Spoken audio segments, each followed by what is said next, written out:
Dumami ang mga Pilipinong nawalan ng trabaho noong Marso kumpara noong Pebrero. Isa sa mga dahilan, El Nino. Narito po ang aking unang balita.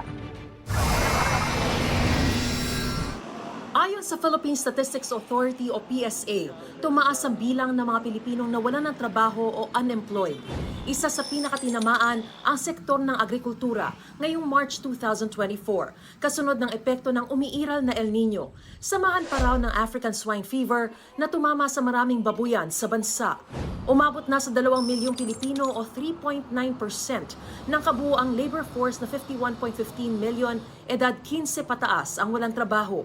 Bagamat mas mababa ito kaysa sa 2.42 million na unemployed noong March 2023, mas mataas naman ito kaysa sa 1.8 million na walang trabaho nito lang Pebrero.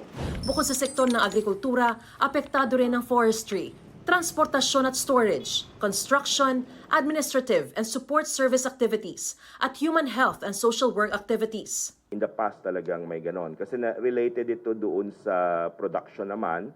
So syempre pag bumababa yung ating production, yung ating mga operators ay nagbabawas din ng workers. Dagdag ni Labor and Employment Secretary Bienvenido Laguesma, lumaki rin kasi ang labor force ngayong taon kumpara nung isang taon. Ito yung challenge, no? Ang new entrance natin na pumasok based on the statistics is something like 407,000. Ang na-absorb lang niya yung mga 200 plus thousand. So meron kang nadagdag sa unemployment na more or less 200 din, no? Bago pa man daw tumama ang El Nino, ay meron na rin silang inilabas na labor advisory alinsunod sa probisyon ng Occupational Safety and Health Law para matugunan ang tumataas na bilang ng unemployment bunsod na matinding init.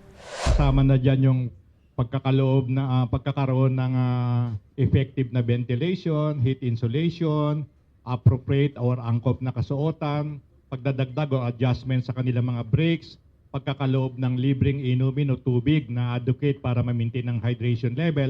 Bumaba naman daw ang bilang ng mga underemployed o yung naghahanap pa ng dagdag na trabaho na nasa 5.39 million o 11%. Mula sa 6.08 milyong Pinoy o 12.4% noong Pebrero at 5.44 milyong Pinoy o 11.2% na underemployed noong March 2023. Mga kapuso, para una ka sa mga balita, mag-subscribe sa GMA Integrated News sa YouTube. Sa mga kapuso abroad, subaybayan niyo po kami sa GMA Pinoy TV at sa www.gmanews.tv.